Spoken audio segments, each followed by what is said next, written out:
Howdy. Hey, how you doing? Ah, there we go. Now I can hear you. I'm doing wonderfully. How about you? Good. I appreciate you coming on. Yeah, happy to. Well, I haven't talked to you outside of us briefly meeting in DC, which was a great time. I enjoyed it I very was, much. yeah. Beautiful view. I was just about to say, yeah, it really was. Um, but I wanted to talk to you previously anyway because you recently wrote a new book and I was interested in its contents because I saw an excerpt of it and my short attention span abiding much easier I think for me to talk to the person who actually wrote it. And besides that way it's easier for you to take credit for the cool things you've said. And There you go. I saw you fighting on Twitter and I wanted to talk about both those things. I wonder who I was fighting. I don't remember, but you can remind me. Um, I think you were fighting a lot of people. Yeah, so everyone watching should know who you are. If they're not, if they don't, that's their problem. But yeah, Ryan Grimm, Intercept, done a lot of excellent stuff, knows way more than I do about a lot of things. Also for the short attention span people, there's an audio version that you Uh, can just listen to while you're like walking the dog or whatever. for the book, wait, who did Yeah. do you know who was hired to do the voice?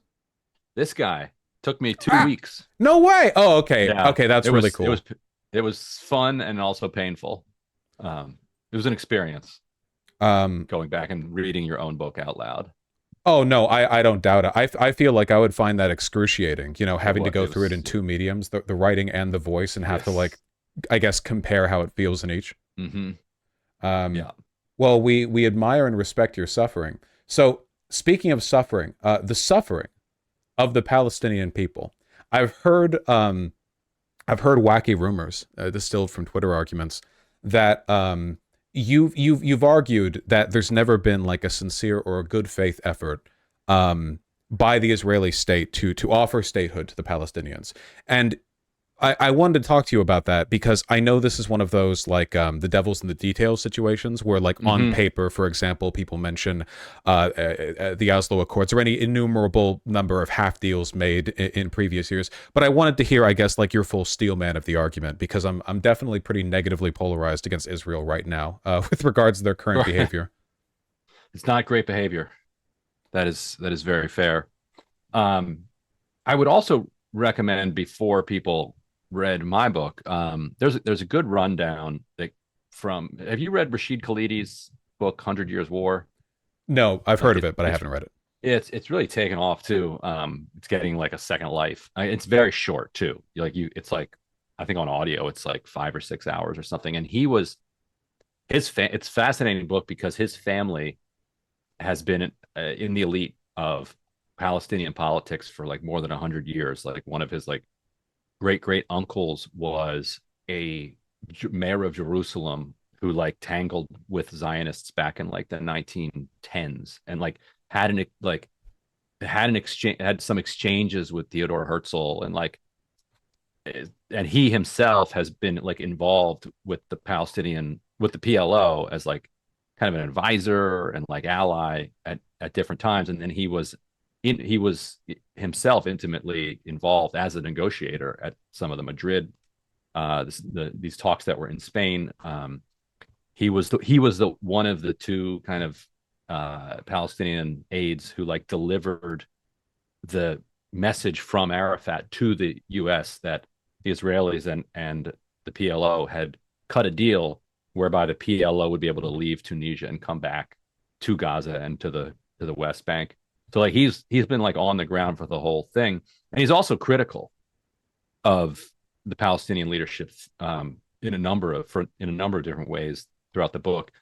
He really slams them for I didn't even follow this because I was like 13 at the time, but the PLO took a neutral to, leaning towards supportive position of Iraq in 1991 when Iraq invaded Kuwait, and it was just like tactically, strategically, ethically, morally like a massive blunder Hmm. and cost the PLO enormous credibility with the global community, with the U.S., with everybody.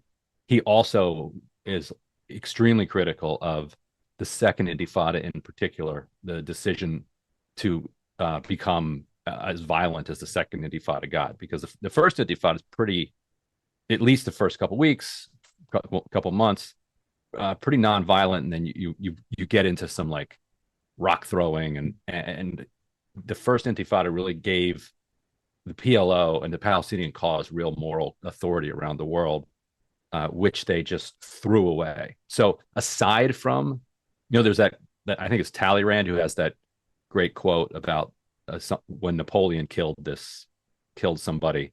He said it was worse than a crime; it was a mistake.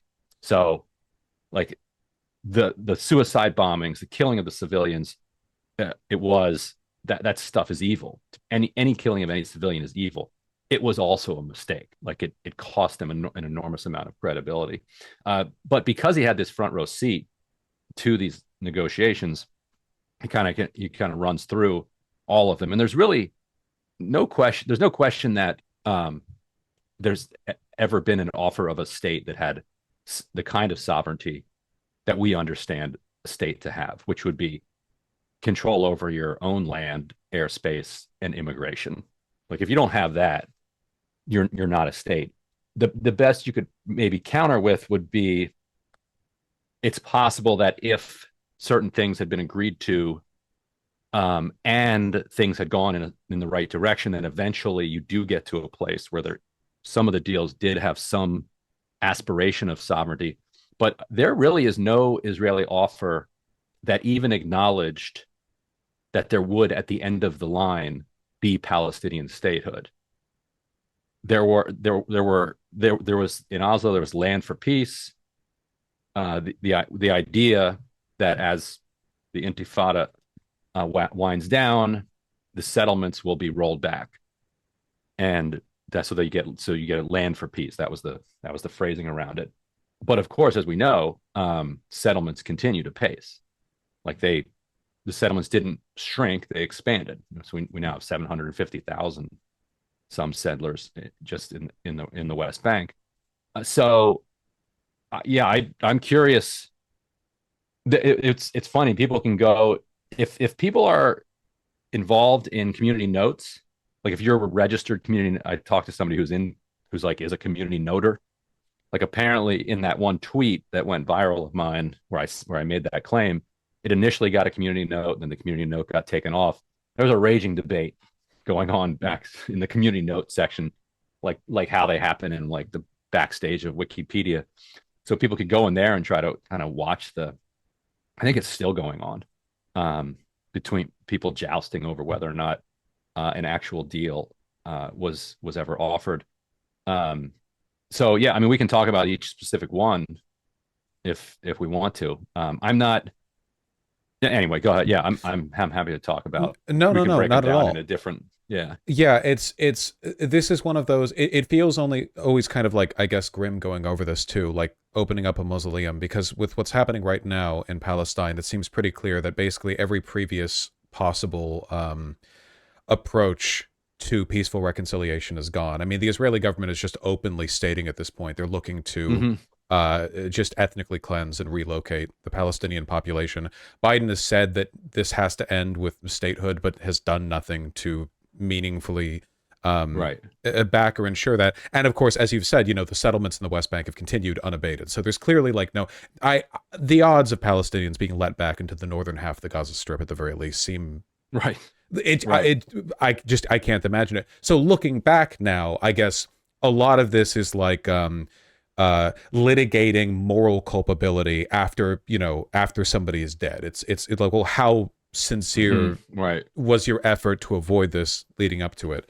I mean, I see people talk about the Oslo Accords or Camp David, I guess because there have been so many efforts, and there's going to be a recurring pattern, I feel, in all of them. What do you think was the closest we got to an actual solution, or like what was the goodest faith things ever got in that engagement? I think Yitzhak Rabin was, headed. That was the closest probably that they got. Even Yitzhak Rabin gave a speech, shortly before he was assassinated, which then ushered in mostly kind of right-wing anti-two-state um, solution governments afterwards. But even Rabin had said, that what he was doing was not going to lead to anything like a state. Like he said that publicly. Yet that that doesn't. Yet you could still imagine that even if that's not his intention, like if it went down the road that he was heading, that eventually you can't kind of hold off the idea of statehood anymore. Now the politics moved against Rabin, and he was assassinated. And when he was assassinated, he wasn't replaced by somebody more dovish and more willing to strike a deal with the Palestinians. He was replaced by hardliners who actively opposed getting a deal done. It was it Olmert or Barak that then got thrown in jail for or got ousted for corruption. I confuse those sometimes, but If you don't know, I certainly don't. Yeah. So I mean, I believe that was Olmert. Who Chad was is saying Olmert, I think. Yes. So Olmert was met. He and Arafat were extremely close to a deal, and that was also not at all a state. Like it didn't even have a final stage where it would get to statehood, but it had a process that could lead to negotiations that could lead to statehood. And he advised Arafat. He was like, "Don't take this." Or he has said, "If I were Arafat, I wouldn't have taken it." He was clear. It was clear to Arafat and everybody else, including him, that he was out because of this corruption investigation. There are Israeli observers who now deeply regret that he was kind of ousted over corruption allegations. They're people who are supportive of a two-state solution who have said it was a huge mistake. Like going after him for corruption should not have taken priority over what the path that he was on. Like if he'd have continued down that path, you really had a chance. And since then, of course, Palestinian leadership hasn't exactly been free of corruption. So the path we took didn't end up. Yeah. Or Israeli leader. Yeah. Yes, exactly. Yeah. Exactly. It's particularly unfortunate, I guess, because there's not even really a semblance of democracy for Palestinians. There's not like a meaningful second government it feels they can appeal to. And we all know, of course, like Hamas leadership is like in Qatar or whatever, they're sort of yucking it up with other Arab leaders or chilling and enjoying the fruits of their wealth while the situation goes on in the Gaza Strip. And that's the real crime and shame of the failed peace process, is that it was in 86 or 87 where Hamas comes in and says this peace process is BS, like it's bogus. It's not going to lead anywhere. It's only going to make things worse, and we need open, violent confrontation with Israel. And whenever there would be breakthroughs in the peace process, support for Hamas would completely collapse. When the Oslo Accords were struck, and there was all of this optimism, Hamas looked like it was just annihilated. Like the way that you beat Hamas is not from the sky with 2,000-pound bombs on civilians that might catch a commander or two. You beat them by taking away their reason to be, by giving people real faith that there actually could be a successful peace process. And every time that there would be setbacks in the peace process, then support for Hamas would go back up. And I think what a lot of people don't understand is that not only has the peace process failed, but for Palestinians, and let's talk pre-October 7th Gaza and pre-October 7th West Bank, before in the 80s and 90s, Palestinians in Gaza and the West Bank had things much better than they had on October 6th. Like the 90s, 2000s, and 2010s were a relentless ratcheting up of the militarization of the occupation. Like back in the 80s, you could go in and out of Gaza. You could go from Gaza to the West Bank. You could pretty freely work in Israel. Like it wasn't anything like it is or was on October 6th, that where you couldn't leave Gaza. Like if you're a Palestinian and you just had a green ID card, you can't leave Gaza. If you're in the West Bank, in order to, get out of the West, in order to go to the beach 10 blocks away, you might need a permit that takes years to get. Like to get medical treatment, you needed a permit to get out. A lot of people would die because they couldn't get the medical treatment they needed. And none of that was really the case back in like the 80s or so. And so what Hamas would argue to people is like, not only do we not have a state, but this Oslo process has materially eroded our liberties and our economic capacity, because you could no longer trade inside it, between the West Bank. Like the West Bank relied for its economy, and so did Gaza, on basically trade and employment, inflow and outflow with the rest of Israel and with the rest of the region. That was completely clamped down on. And so it drove those enclaves into complete economic desperation. Yeah, I mean, it's the same lesson that we keep learning like 50 million times over with counterinsurgency, which is that unless you're willing to fully just exterminate or displace a population, which it seems Israel is, so that is the solution they're settling on. But assuming we're not doing that, the worse conditions are, the more you convince people the only way out is through insurgency, the more they'll do that.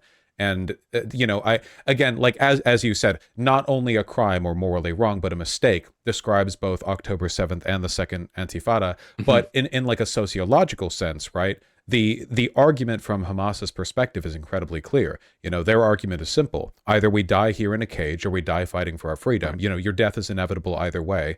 And it will come soon, just judging from the average life expectancy in the Gaza Strip. Like they have a very clean rhetorical front to that. So, an unsurprising outcome, though I guess Netanyahu was caught off guard because obviously he's lost face with how quickly Hamas moved through and broke through the fences. And now, of course, like it's all done and it's over, and we only have this to look at in retrospect, because it seems like the only like uncertain fate is that of the Palestinians that live in Israel proper and in the West Bank, because the Gaza Strip is it's uninhabitable. Yeah.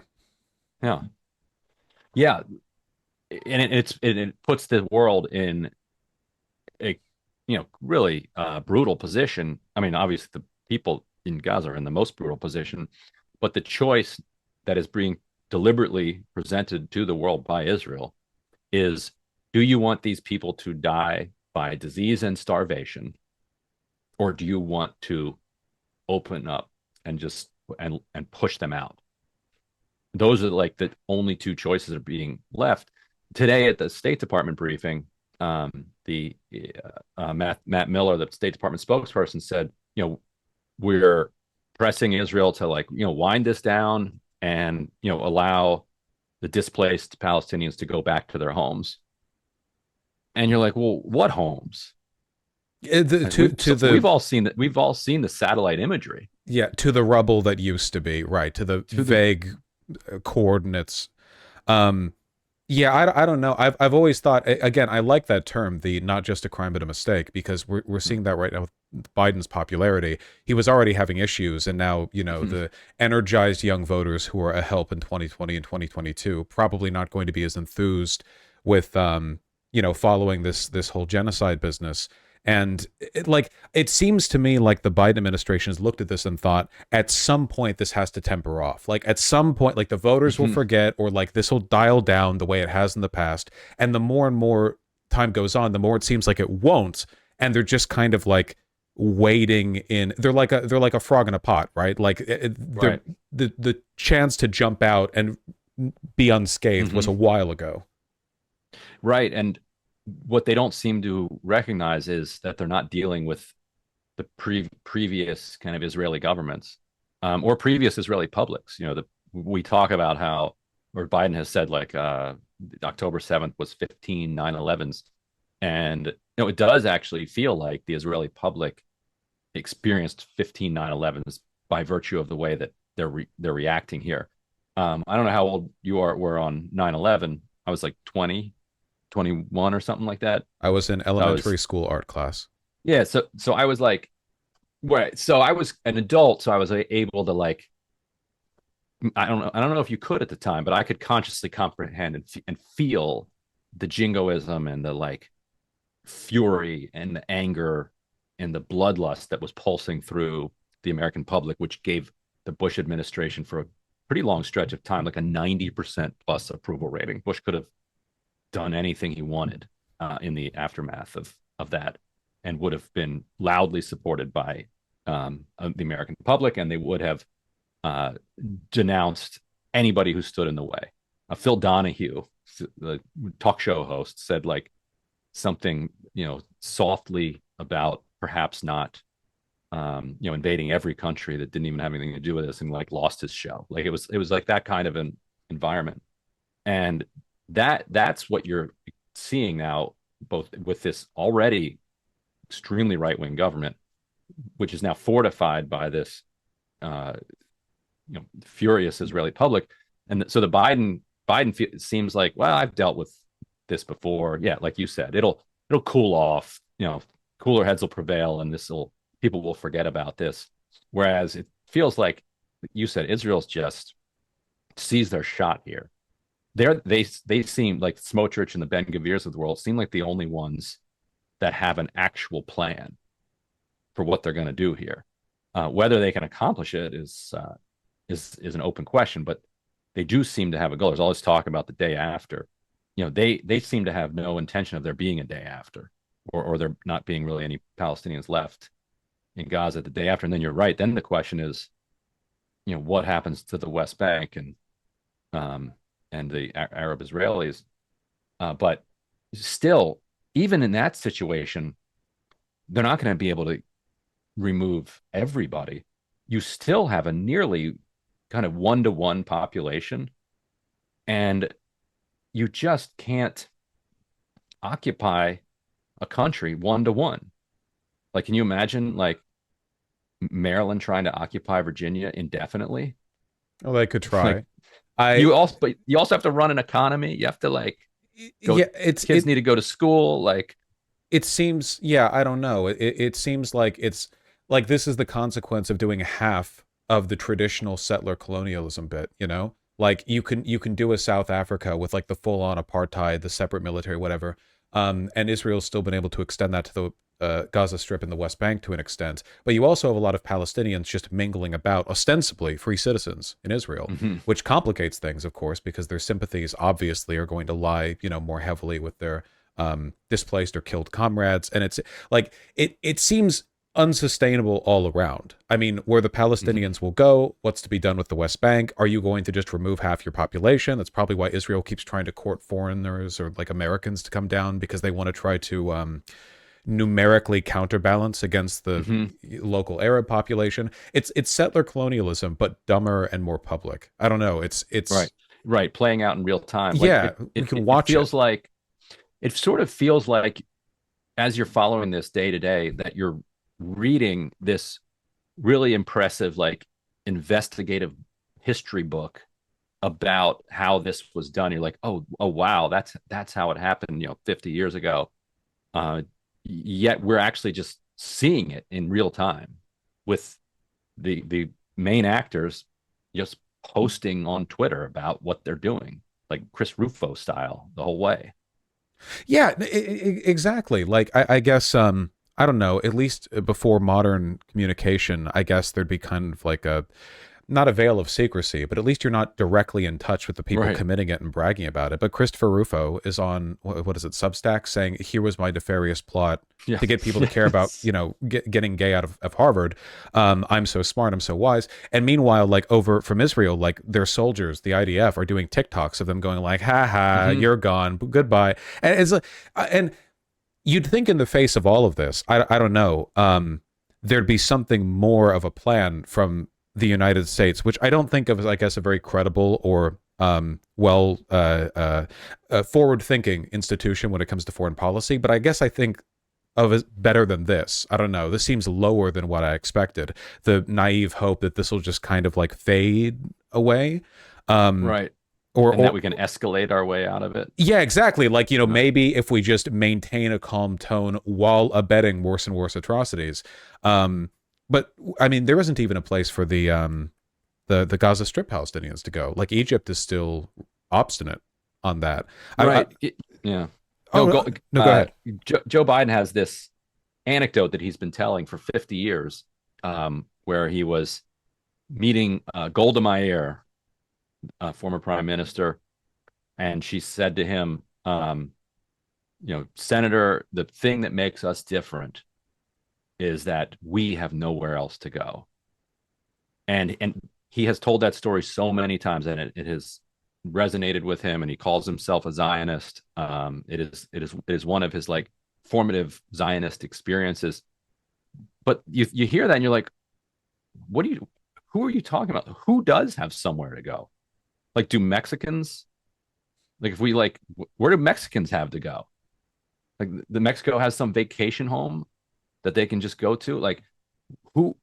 Where do Gazans have to go? If you live in Gaza, like, how is Golda Meir the only person who has nowhere else to go? That Uh, statement that Biden made, where he was at that was it a dinner? I forget the exact context, but where he said like there's not a Jew in the world that would be safe if it wasn't for the state of Israel, or like like the state of Israel is necessary for all yeah, Jews' safety. no, he said it the way you first said it. Yeah, insane Yeah, statement to yeah, make as the head of state of the United States, which is, which has like 6 or 7 million Jewish yeah, like the Americans. same as Israel, basically. Like, Yeah, there's such and a they're much safer here, frankly. well, yeah, and Um, they admit that too, because they're always talking yeah, about the Arab states and the Hamas rockets and stuff. So by their own definition, like, they should be like, oh, okay, well, America's safer, but that's like our project. So it's almost like Biden and the administration is deferring to this kind of like crude ethno-nationalism as a way of legitimizing the Zionist project, but in a way that only applies to them. Because true,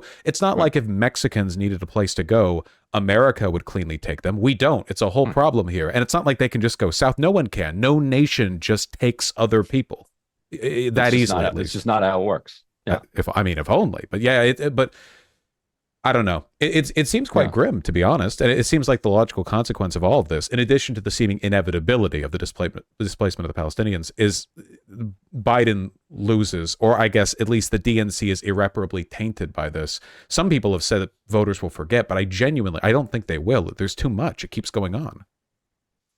yeah. Because if like you could wave a magic wand and all of a sudden, Gaza is back to how it was October 6th and people are back in their homes. 30,000 people have died. The American people do have a extraordinary capacity to forget things. Like, they probably could forget that. But you can't wave a magic wand. So you're gonna have this humanitarian crisis just spiraling for the next year. So people won't even have time to forget. Like, why is this going to be any better in October of 2024 than it is right now? Like, I don't see, I think, you could be at six figures worth of casualties at that point, with God knows what else going on. So yeah, maybe they will forget what happened now, but they'll remember what happened in like September and October, because unless they get a full on ceasefire, Israel backs off the checkpoints and allows just absolutely free humanitarian aid to flow in, plus reconstruction equipment, and evacuates from Gaza and allows a reconstruction. Like, otherwise, the crisis is just going to get worse and worse. Like, 90% of Palestinians right now are telling the UN or whoever it was, World Food Program, that there are days they don't eat anything.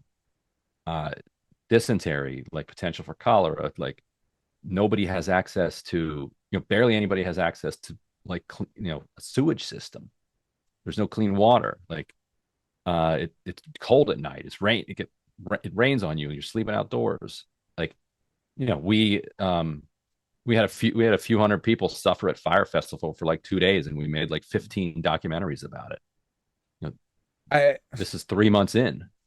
I yeah, I mean it's remarkable too because like just in terms of death toll, like compared to the second or first Intifada, it's like nothing. It's like Right. an entirely new paradigm. I've said, maybe cynically, I guess, but it's still an answer I'm looking for, that it given the way the IDF is currently moving, and right now apparently they're backing out for what they term, I guess, a more long-term offensive, which I think means they're going to wait for Egypt to finally buckle and take in the Palestinians or something to that effect. Like they're waiting for a change in the international situation, something to allow them to move forward. Because I think the worry from them is, or maybe like a reserve plan for them, is that if they keep crunching down south in the Strip, like eventually people either have to just die to the IDF or flee into Egypt. It's the only, like, literally like pressed up against the water there. There are people who have speculated that the border might not be able to hold. Like you've got tanks, and you got Egyptian tanks and Egyptian troops, but if you have 2 million people, pressing on these gates, like it's possible that just breaks one day, like the Berlin Wall situation. And but then what? Like then you're in the desert. How do you survive? That area, the whole peninsula is no. They're all gonna. They would all die. There's no way. Right. And Egypt has demonstrated, at least at the moment, no interest really in taking them. So I don't know. It's so grim to talk about, honestly. At least because it feels like a lot of the excuses made for Israel are comparable to the ones that the Kremlin has made for the buildup to their invasion of Ukraine, where you have this day by day, like, oh, actually that's the denazification, or like here's 15 false flags, or here's this or that the other, and it all falls apart pretty quickly under scrutiny. But the point, I guess, is to like overwhelm. And that's what I think the idea is right now. Like the immorality of Israel in this case is very plain to see. So just overwhelm with counter propaganda, but it doesn't seem to be working that well, at least not on young people. So yeah. Yeah, it has been interesting to see that not work on everybody. It's been a bit funny. But been interesting that it hasn't really mattered either. Although we'll see. Yeah, I mean there was a vicious attack on October 7th, and Israel had an enormous sympathy from around the world, and I think it speaks to the barbarity of the response, that they managed to squander so much of that. Yeah, it was certainly impressive. It took way longer for the post 9/11 fervor to wear off in the United States. Of course, that attack was against us, but right. And much in the same way, like the government's dishonesty with like Colin Powell and the UN testimony and our invasion of Iraq and Afghanistan left like permanent, and I would say legitimate, like justified brain damage in the mind of that whole like Gen X crowd with regards to like trust in the government. It was like their like Watergate, and I guess this is this generation's like Gen Alphas or late Zoomers or something. Anyway, I feel like there's a limit to how many statements I can make before I trail off and go, yeah, that sucks, man. It's a pretty bad situation.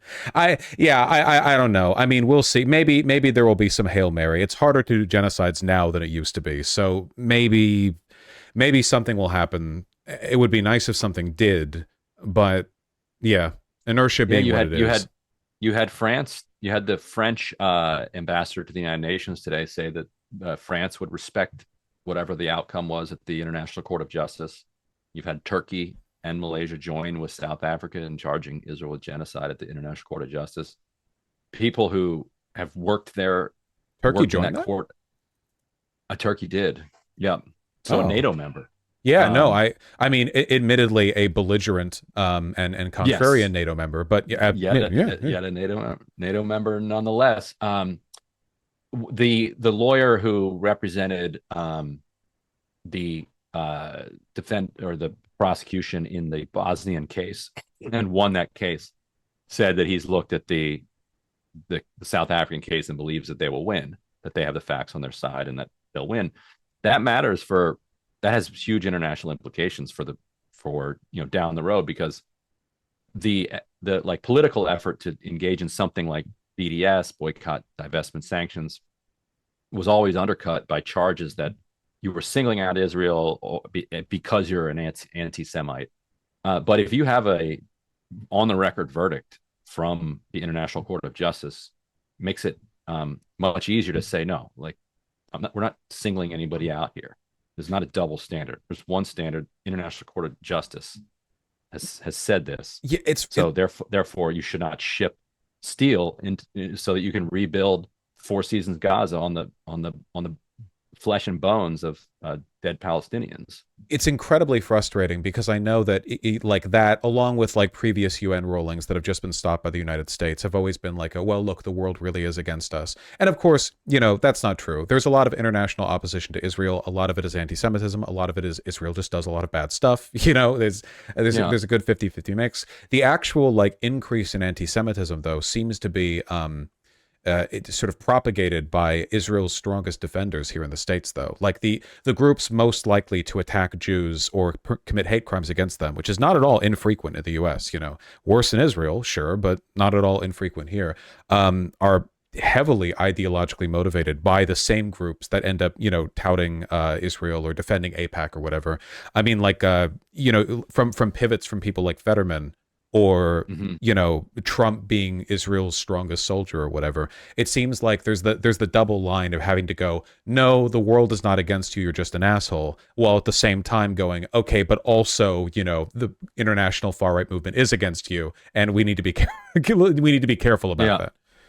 The staff of I don't know if you saw this article. The staff of the Anti-Defamation League came out condemning Greenblatt, the head of the ADL, for what they said was transitioning the ADL away from combating anti-Semitism and towards simply going after Palestinian activists, without even any pretense around it anymore. There used to be at least some pretense that it was something other than promotion of defense of the state of Israel.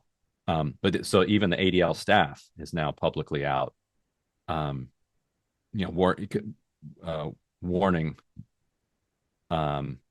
that they've lost their way.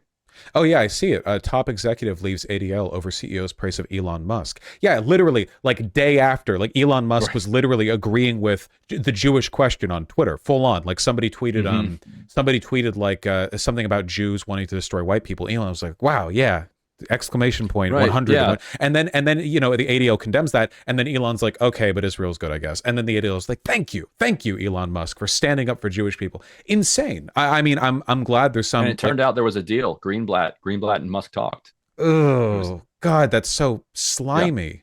Yeah. And Musk agreed that he would ban From the River to the Sea and crack down on pro-Palestinian activism and advocacy on Twitter. And in exchange, the ADL would praise Musk in the wake of just blatant, flagrant anti-Semitism. I love my authentic defenders of Jewish people. The ADL's bias has always been present, but I guess you really have to ramp it up right now. Like, Yeah. Oh, did you see Alan Dershowitz being Israel's first but not decided choice for defending themselves in the court process? I did see that. They should have gone with him. And he did not deny it. He said, "I can't comment on that at the time." So that's interesting. It does seem like they're contemplating having Dersh defend them. Can you imagine how funny that would be? So good. Right after, I mean, I think they've gone with somebody else, some guy from the UK. I don't remember his name, but he looks a little bit less controversial than Dershowitz. But it's basically any lawyer, right? Literally any other human on earth. He literally, though, I don't know if you saw, because it was just yesterday, but Dershowitz, after it came out, the unsealed indictment, and he raped a bunch of girls or whatever, because it's Dershowitz, of course he did, and he went on Fox News and he was like, okay, but all the feminazis who are going after me, have they condemned Hamas? Actual beyond parody. I saw that. It was one of them. It's total parody. On the one hand, it's incredible, and all that. On the other hand, how offensive is it? Like, to degrade the memories of the people slaughtered on October 7th by bringing them in as your whataboutism, because you are roped in with Jeffrey Epstein. Like, what a desecration of their memory. Like, the last thing that those people deserve who died on October 7th is to be lumped in with Dershowitz and Jeffrey Yeah, Epstein. you'd think every like legitimate Zionist, and I know that not all Zionists are like far right grifters. I like obvious. It's a pretty wide, there's a wide range, but you'd think they'd be like leaping to condemn or to distance themselves. But it seems like, I mean, you're already kind of led here by Netanyahu, and Trump is like an avowed Zionist. So it seems like the group has a seemingly limitless tolerance for association with bad people. If you start condemning bad Zionists, you condemn Right. a lot of Zionists, which is the problem. You need the bad ones, otherwise your group kind of falls apart, I suppose. Yeah. Oh, They're not backing down on anything. at least the Dershowitz bit is funny. Um, I don't want to take up too much of your time. Certainly up to you. But I also did want to ask about the wonderful book that you wrote. I say wonderful, of course. I'm assuming I haven't read it yet. That's why I'm talking to you about it. Is the chat buying the book? Ask them. Chat, you've all bought the book so far, yes? They'll get back to me on that. There's a delay. Okay. Presumably they all have. There you go. There was a segment that I saw in which you were being critical of AOC for understating the degree to which I think it was the DSA and another group were involved in rallying her to victory. This is something I've actually gotten a lot of fights over this because uh, I have a lot of, I guess, aspirations towards revolutionary theory, but I know the actual business of getting anything good done is like grimy and full of compromise and what have you. The squad, I guess, has been kind of a disappointment for me on two sides. One of which, of course, being I wish they had and have done more. I mean, obviously, I think most people who like AOC wish that. And at the same time, I feel like a lot of the criticisms they get are unwarranted because, like you have like the oh god the force the vote business or the Mm-hmm. idea that like they should be like causing a stir and arguing with everyone on every issue to like make sure Right. all their goals are met, and there's like a realistic middle point that I don't know the location of because I'll never know what specific pressures they're subjected to behind the scenes. Do you think, and I know you talk about this in your book, do you think they get too bad of a rap amidst progressives, or do you think there's like a legitimate basis to that? I think both. I do think that a lot of the criticism is unfair, but I do think that directionally a lot of people were onto something. Like it was true that they worked a lot more closely with Democratic leadership and the rank and file Democrats than people expected that they would, and I think had reason to expect that they would. Like this was an advertised political revolution. They're gonna knock down the house. So I think people had unrealistically high expectations, but understandably unrealistically high expectations. The way I diagnosed the problem that the entire kind of left ecosystem has now is, and although now might not be the right word because Twitter has kind of collapsed on the left, but during the period which this book covers, Twitter is just a dominant communications vehicle and action vehicle. And Twitter is very reactive. Like Twitter is not good at coming together like in a room and coming up with a strategy and then figuring out a way to execute that strategy in the future. What Twitter is very good at is seeing an event happen in real time and then forming an opinion on that event. Um, and that means you're always going to be after the fact. And AOC has publicly talked about this phenomenon where oftentimes, like she and the others, they are representatives. Like they want to represent the will of a movement, but oftentimes they didn't. There's no number you can call to find out like what are we doing next, like who's like, and so they often wanted to be led rather than kind of figure out how to lead. And then after the fact, there would be intense amounts of anger about whatever it was they did or didn't do, or a misunderstanding about what they were doing back in the '60s, or in the New Deal era. You had, you know, grassroots, mass member organizations like labor unions and civil rights organizations that did have leadership structures. They had representatives that would meet together, that would come up with strategies and priorities and come up with tactics to try to move those forward in alliance with their allies on the inside in Congress.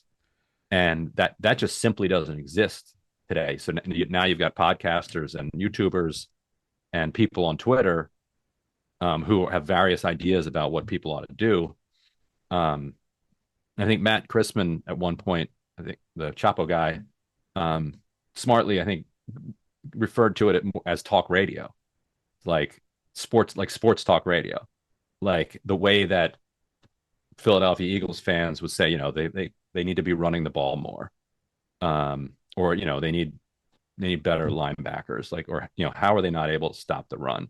And they all have opinions, but there's actually no relationship between the fans who are just talking and the coaches who are making actual decisions. Like they're just completely disconnected, and that is kind of what you have now. You've got YouTubers and podcasters and Twitter commentators and Blue Sky and Threads people who have thoughts on things, but there's no mechanism where those thoughts can be translated into any action. And part of that is because like the squad didn't really have much ability to translate what they wanted to do into action, but mostly it's because they're divorced. Yeah, it does seem like things were a lot easier during the time when Bernie Sanders was like the unambiguous leader of the American left movement. And he's like, we're for Medicare for all.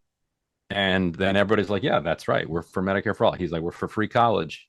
Yeah, and like, yes, you can't get everything, but the cohesion is necessary. Like the right is so good at this. Like the right on a dime will pivot to a talking point or two or three or whatever, but they stick to that. Christopher Rufo is always bragging about it. It's like critical race theory or woke bathrooms or this, that, the other, but they stick to it.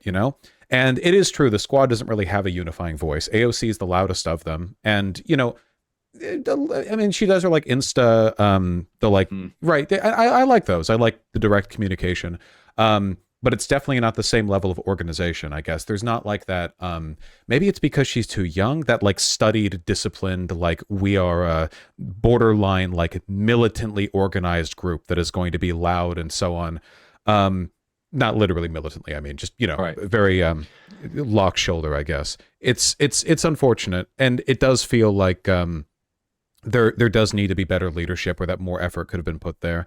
The only thing that I worry about is that it feels like if there's another thing the right is really good at doing that we're kind of not, it's I don't think much of dishonesty, but they're really good at the crypto stuff, Like there are a bunch of Nazis who act as staffers to prominent Republicans. Like they know what they want, they keep quiet, and they know, like, your average Republican, like let's say you've got a Republican who's like fully racist, right? They know that their elected representatives can't just go screaming the N-word, on Capitol Hill, even if they want them to. So there's like a give and take, a compromise. One day they'll get their lamppost hanging. But from the left, sometimes it feels like, you have to be like a 24/7 communist to keep these people's favor. You have to be screaming about everything. You can't even denounce like the USSR. It's controversial to say that Russia is bad. And in an environment like that, where there's infighting over stuff like that, fringe issues. And yes, I don't even know how you could be a leader unless you were an exceptional case like Bernie. Yeah, and the opposite prevails on the Democratic side. You actually have a lot of these progressive offices are staffed not by socialists, but by kind of careerist, centrist Democrats. Now, you do actually, there, as more Gen Alpha and Gen Z types are coming into Congress, coming to work as staff in Congress, I've noticed, because I hear from a decent number of them as sources, that like you are starting to have socialists, like people whose politics are left, working for kind of centrist Democrats. Like that's what the right has done for a long time, is that you got a moderate to slightly conservative Republican, but like you said, they'll have complete Nazis, crypto Nazis working for them. Whereas on the reverse, you'd have progressives who are the representative, but then they'd have kind of corporate friendly staff who are just looking to cash out and go to K Street eventually. But now you're starting to see some more movement oriented staff in there. So we'll see what that does. And actually, I think you've seen some of that manifest through particularly in the early days of the Gaza war, where you were seeing a lot of letters from staffers and resignations and Midwestern local Dems as well. Like in Wisconsin and Michigan, it feels like a lot of people there have been busting out their power level a bit. It's nice to see some of that, because it really does feel like we just talked about that with the ADL. Like sometimes when the gloves come off, it turns out, okay, no, like 80% of organizations in the United States are just run by, like, at best corporatists and at worst fascists, and they've kept quiet, and now it's time for them to take us seriously, and that's bad. And very rarely does the opposite happen, where an organization doubles down on being good. And the rare times that it does, I mean, you take what you can get, I guess. Do you worry that, so I agree with you standards wise, right? What should be done. Do you worry that, given how hard it is to be a progressive in Congress, how few allies you have, how much Pelosi probably talked down to you, or, now whatever. Do you think there's a concern that as we make it more difficult to be one, people just won't be one, that we will increase the pressure towards centrism because it means you're subjected to less scrutiny? I don't think that had anything to do with what Fetterman's doing right now. I think Fetterman's got his own, like, brain damage currently in operation, but I guess I could see that happening, where there's like an unwillingness to deal with all of that. It's so easy to be a centrist in Congress. You don't have to do anything. But on the other hand, that's true. But there's a lot of anger out there, and a lot of people, and so the material conditions that people are living in, the precarity, is producing, like, a lot of populist anger. And so if you're too centrist, you risk being on the business end of that. So while it's not easy to be on the progressive side because of the points that you made, you have problems if you go the other direction as well. But I do think, actually, that Elon Musk's neutering of Twitter has done what he wanted it to do. Like, it has disempowered the louder voices on the left, on the online left, in a way that has probably, like if you're a left-wing member of Congress now, you probably hear a lot less grief from people for, and that's, to me, that's a bad thing. I think pressure on people is good. You got to keep people on their toes. But it probably makes life a little bit easier for them. And Musk was, very deliberate in what he was trying to do, and he pulled it off so far. So I don't think, as far as I can tell, Threads and Blue Sky and those types of things aren't able to produce the same level of pressure. I guess it's just Insta now. I mean, I don't use Instagram. My manager posts pictures there, but I don't. I know that it's very used, and I know there's a lot of young people on there. Twitter is fully cooked. Like, when I scroll through Twitter now, it is like almost it's three groups. It's the far right, it's blue check marks who are engagement baiting, and it's ads for things bordering on pornography, and bots.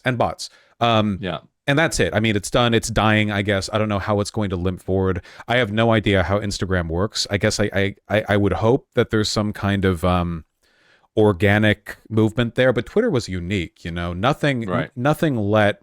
There's no other environment where a politician or a diplomat can get very visibly talked over by somebody who posts nothing but, like, anime porn on their profile. That's magical, And it makes sense that a billionaire would destroy it, because it was real populist, a true populist weapon against the elites. So, it was the real town square. Like, unironically, that was the closest we had. Right. He went after it. Hopefully the pressure does turn up. I know that just today, for example, there was another letter written to Biden from members of his staff. The Gaza Strip business, the State Department walkout. They did that thing in front of the White House where they all went out there with their masks. Had a little candlelight vigil. Yeah. Because it seems like there's a kind of numerical inevitability here. If you are young and a Democrat, I swear, this is probably confirmation bias on my part. It feels like there's a coin toss in you being a socialist. Like, young Democrats these days are very polarized. So inevitably they'll catch up. I know that people tend a little bit towards conservatism as they get older, but not a ton. Like people overstate that.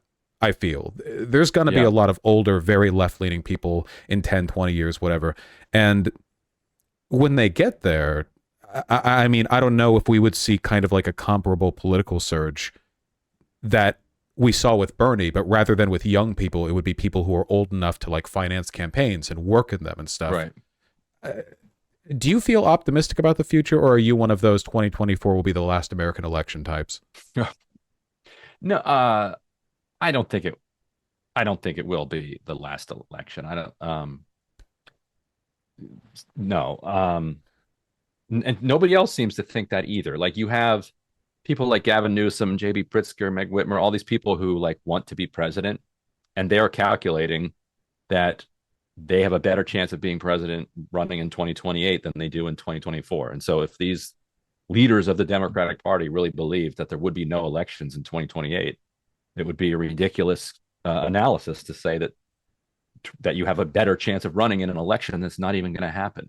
That's true. Hopefully, liberals have been abstemious with the rise of fascism before, so they don't have a perfect track record. But I agree, and also too many factions of our country are hostile to the MAGA movement. Like they may have 30%, but you can't like they don't have the military, and they're not. A lot of them aren't committed either. You know, like a lot of people. It's like by proxy. If you take a look at Republican issues and Democrat issues and break them down, most of the country goes Dem. But then with the leaders, you know, but how many Trump supporters would back him like to the end? I guess I don't know. They also can't even organize anymore because of January 6th. Like if you ever have watched the right now trying to organize in-person demonstrations, whether it's to protest jail conditions in DC or whatever, they can't because everybody on Facebook and whatever chat room they're trying to use to promote the rally is calling everybody else a Fed. like the paranoia has completely destroyed their capacity for in real life organizers. So it'll be 20 years before they can take to the streets like they did on January 6th. Yeah, they really messed up with the dry run. You know, at least the beer hall putsch was like categorically different from how Hitler later took power. They've kind of it didn't like sort of denigrate their future putsches, you know, to the same extent. I hope that, you know, as you said, they don't have the military. I mean, the Pentagon has always felt like a very like liberal institutionalist group to me. Well, like, you know, they're too stodgy, too like West Point trained to like populist college fascism. Graduates and they live in Virginia, suburb of Maryland. Yeah, that's good at least. Yeah. I don't know. I've been on a bit of a pessimism streak. I enjoyed a solid year and a half where Biden got to be the most pro-union president in a long time. That was cool, wasn't it? It was that was so nice when that lasted. Yes. I don't really know where things go from here, but at least things are better here than in the Gaza Strip. It's, you know, that's true. Got to be thankful for that. For what it's worth, by the way, there were people in chat who I saw who I think sincerely said they had purchased the book since I made that earlier comment. So there you go. Excellent. There you go. Really, appreciate though, it, guys. I enormously appreciate you coming on. It was a delight to meet you in DC. Thankfully, I don't have to fly every time before seeing you. I hope we get good news going forward in the weeks and months. But that would be nice. You know. Yeah. Unlikely. Yeah. Please, to everyone who's watching, who's interested, and you should be, the squad. I remember the squad. What's the subtitle? It's AOC. AOC and the Hope of a Political Revolution. That's right. With audiobook format as well. Come on, guys, that deal. Let's see what your audience can do. Hold on, let me see here. Oh, guys, you're on the line. Don't make me look bad here. You're on the line. All right, I'm looking at the audiobook ranking here. So those update minute by minute. It says it's ranked at 3,589 in Audible, in the audiobooks in the country. Guys, we can do better than that.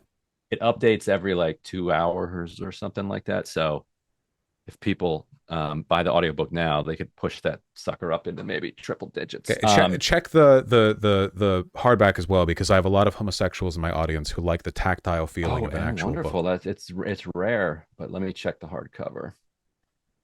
We are cooking at 12,505.